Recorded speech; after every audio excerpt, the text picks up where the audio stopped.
Fala, gente, que é a Nana do Laboratório da Nana. E hoje, na nossa jornada juntos, nós vamos ouvir Hebreus 8, 9 e 10. E após, eu vou compartilhar uma reflexão com vocês. Vamos lá?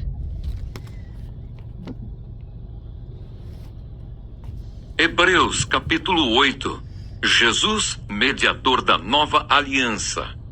Ora, o essencial das coisas que estamos dizendo é que temos tal sumo sacerdote, que se assentou à direita do trono da majestade nos céus, como ministro do santuário e do verdadeiro tabernáculo que o Senhor erigiu, e não o homem. Pois todo sumo sacerdote é constituído para oferecer dons e sacrifícios. Por isso, era necessário que também esse sumo sacerdote tivesse o que oferecer.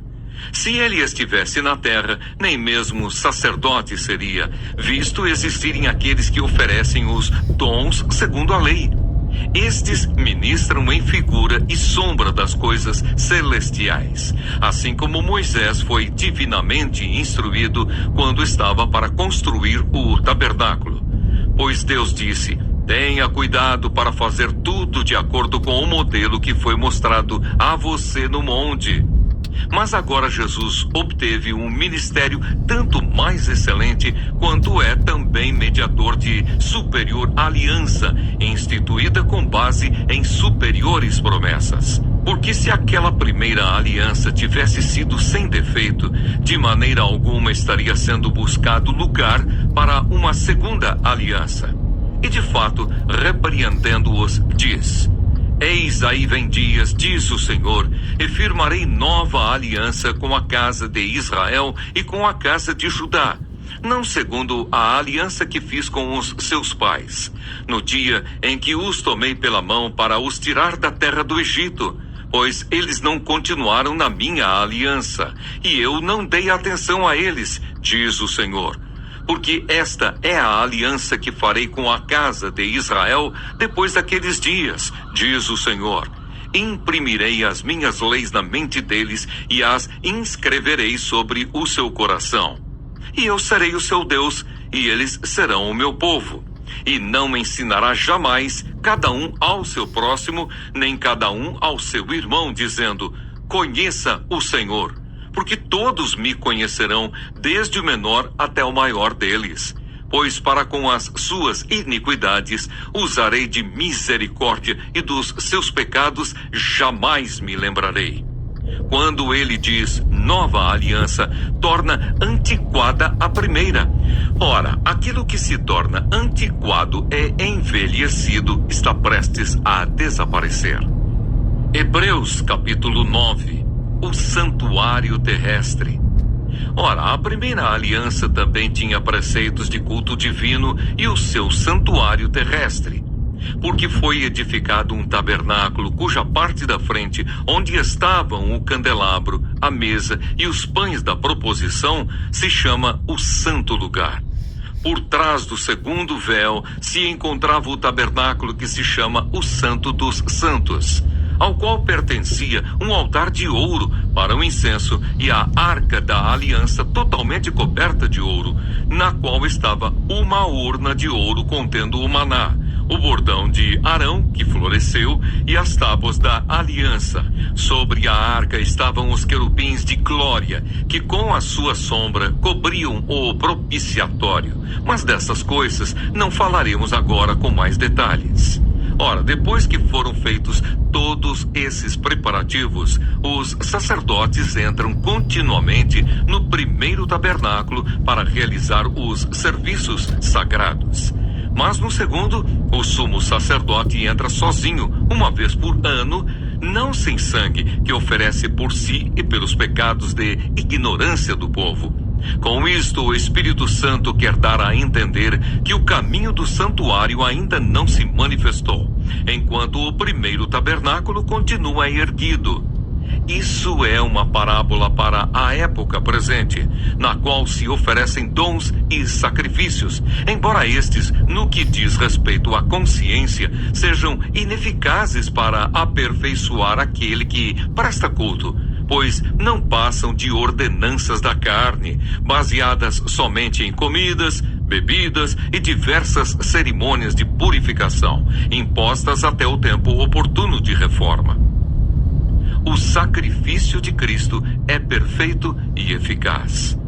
Quando, porém, Cristo veio como sumo sacerdote dos bens já realizados, mediante o maior e mais perfeito tabernáculo, não feito por mãos humanas, quer dizer, não desta criação, e não pelo sangue de bodes e de bezerros, mas pelo seu próprio sangue, ele entrou no santuário uma vez por todas e obteve uma eterna redenção.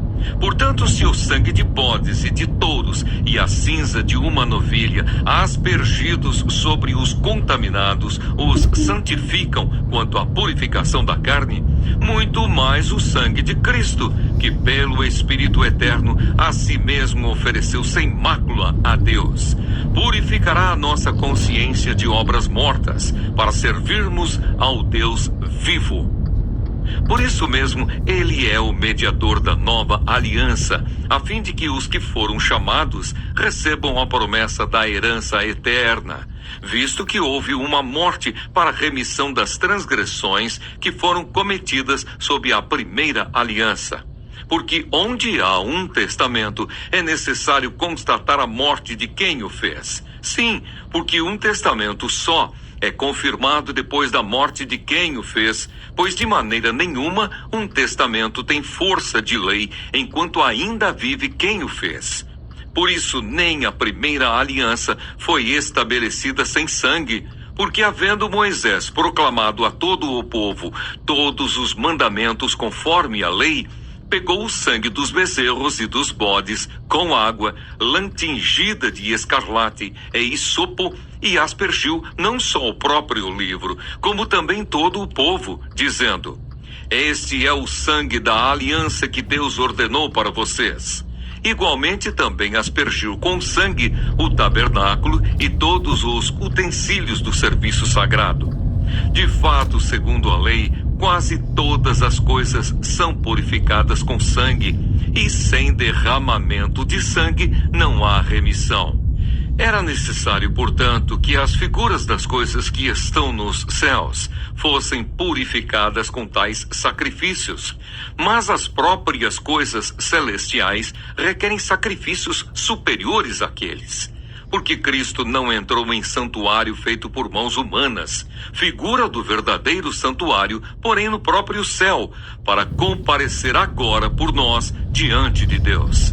Ele não entrou para oferecer a si mesmo muitas vezes, como o sumo sacerdote entra todos os anos no Santo dos Santos com sangue alheio. Se fosse assim, ele precisaria ter sofrido muitas vezes desde a fundação do mundo. Agora, porém, ao chegar o fim dos tempos, ele se manifestou uma vez por todas, para aniquilar o pecado por meio do sacrifício de si mesmo. E assim como aos homens está ordenado morrerem uma só vez, vindo depois disso o juízo, assim também Cristo, tendo se oferecido uma vez por todas para tirar os pecados de muitos, aparecerá segunda vez, não para tirar pecados, mas para salvar aqueles que esperam por ele. Hebreus capítulo 10. O sacrifício de Cristo é único e para sempre. Ora, visto que a lei é apenas uma sombra dos bens vindouros, não a imagem real das coisas, nunca consegue aperfeiçoar aqueles que se aproximam de Deus com os mesmos sacrifícios que ano após ano continuamente eles oferecem. Se isto fosse possível, será que os sacrifícios não teriam deixado de ser oferecidos? Porque os que prestam culto, tendo sido purificados uma vez por todas, não mais teriam consciência de pecados. Entretanto, nesses sacrifícios ocorre recordação de pecados todos os anos, porque é impossível que o sangue de touros e de bodes remova pecados. Por isso, ao entrar no mundo, Cristo disse: sacrifício e oferta não quiseste, mas preparaste um corpo para mim. Não te agradaste de holocaustos e ofertas pelo pecado. Então eu disse: Eis aqui estou. No rolo do livro está escrito a meu respeito. Estou aqui para fazer, ó Deus, a tua vontade. Depois de dizer como acima, sacrifícios, ofertas, holocaustos e ofertas pelo pecado não quiseste, nem deles te agradaste. Coisas que se oferecem segundo a lei, num segundo momento acrescentou: eis aqui estou para fazer, ó Deus, a tua vontade. Ele remove o primeiro para estabelecer o segundo.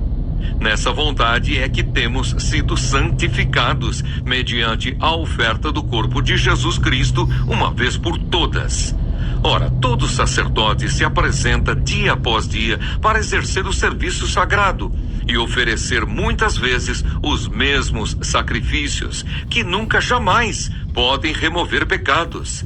Jesus, porém, tendo oferecido para sempre um único sacrifício pelos pecados, assentou-se à direita de Deus, aguardando daí em diante até que os seus inimigos sejam postos por estrado dos seus pés. Porque com uma única oferta aperfeiçoou para sempre os que estão sendo santificados. E disto nos dá testemunho também o Espírito Santo.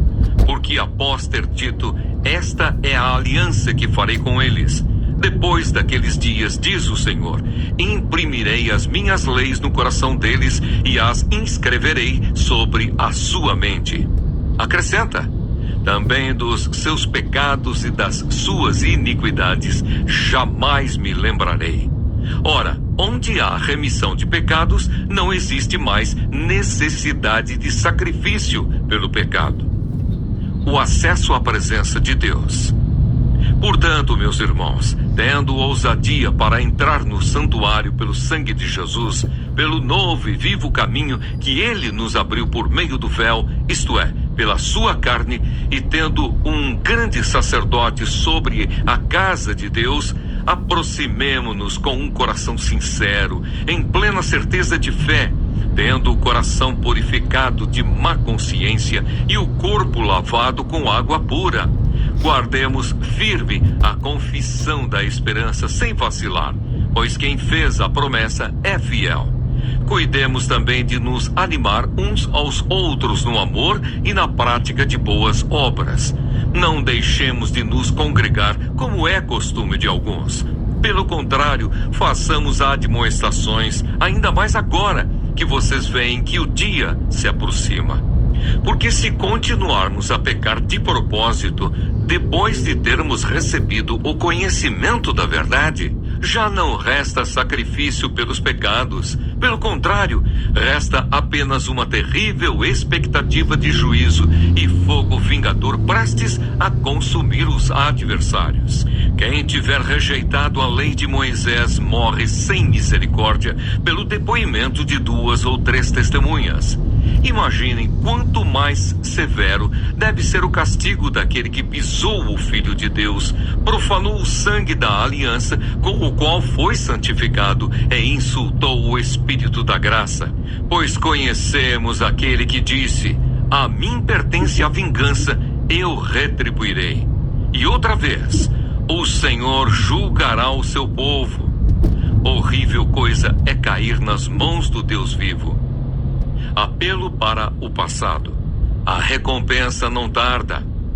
Lembrem-se dos dias passados, quando depois que foram iluminados, vocês sustentaram grande luta e sofrimentos. Em certos momentos vocês foram transformados em espetáculo, tanto para serem insultados quanto para serem maltratados. Em outros, vocês se tornaram coparticipantes com aqueles que foram tratados assim. Porque vocês não apenas se compadeceram dos encarcerados, mas também aceitaram com alegria a expoliação dos seus bens, porque sabiam que tinham um patrimônio superior e durável. Portanto, não percam a confiança de vocês, porque ela tem grande recompensa. Vocês precisam perseverar para que, havendo feito a vontade de Deus, alcancem a promessa. Porque ainda dentro de pouco tempo, aquele que vem virá e não irá demorar. Mas o meu justo viverá pela fé, e se retroceder, dele a minha alma não se agradará. Nós, porém, não somos dos que retrocedem para a perdição, mas somos da fé para a preservação da alma. Bom dia, gente! Hoje vamos refletir sobre os capítulos 8, 9 e 10 do livro de Hebreus, que falam sobre a nova aliança, o sacrifício perfeito de Cristo e o convite para vivermos com ousadia na presença de Deus. Hebreus capítulo 8. O capítulo 8 apresenta Jesus como sumo sacerdote da nova aliança, uma aliança superior baseada em promessas superiores.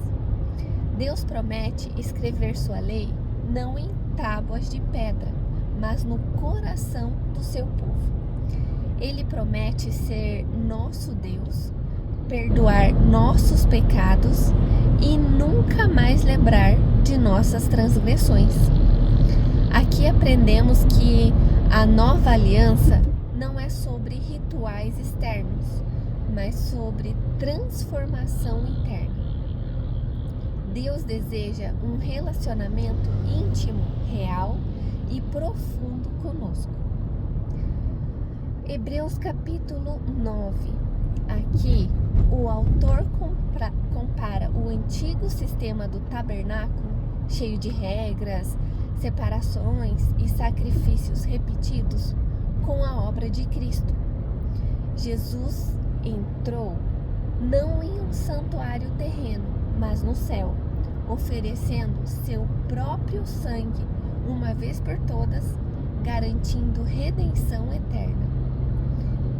Seu sacrifício purifica não apenas o exterior, mas a consciência, nos libertando para servir a Deus de todo o coração. Aqui aprendemos que o sacrifício de Cristo é completo, suficiente e definitivo. Não precisamos carregar culpa do passado. Fomos purificados para viver uma nova vida. Hebreus capítulo 10. O capítulo reforça que os sacrifícios antigos não podiam remover pecados de verdade, mas o sacrifício de Cristo sim. Por causa dele, agora temos um novo e vivo caminho aberto até a presença de Deus. O texto nos chama a 3 atitudes: aproximarmos de Deus com fé, manter firme a esperança e viver em comunhão, estimulando uns aos outros ao amor e às boas obras. Também alerta sobre o perigo de abandonar a fé e termina lembrando: o justo viverá pela fé. Aqui aprendemos que agora podemos nos aproximar de Deus com ousadia e fidelidade. A fé verdadeira se manifesta em perseverança e compromisso. Refletindo sobre esses textos, Hebreus 8 nos mostra a beleza da nova aliança. Deus não quer apenas nos ensinar, Ele quer nos transformar por dentro. Hebreus 9 nos lembra que Cristo fez por nós o que nenhum esforço humano poderia fazer. Ele nos purificou plenamente. E Hebreus 10 nos convida a viver com ousadia, fé e perseverança, porque o caminho até Deus já está aberto. Que hoje o nosso coração esteja sensível à nova aliança que Deus fez conosco, que vivamos com gratidão pelo sacrifício perfeito de Cristo e com ousadia para entrar na presença de Deus todos os dias. Que nossa fé seja firme, perseverante e cheia de boas obras. Que vocês tenham um ótimo dia. O vídeo vai ficar disponível no YouTube, então lembrem de se inscrever no canal, de curtir o vídeo, de compartilhar. Fiquem com Deus e até a próxima.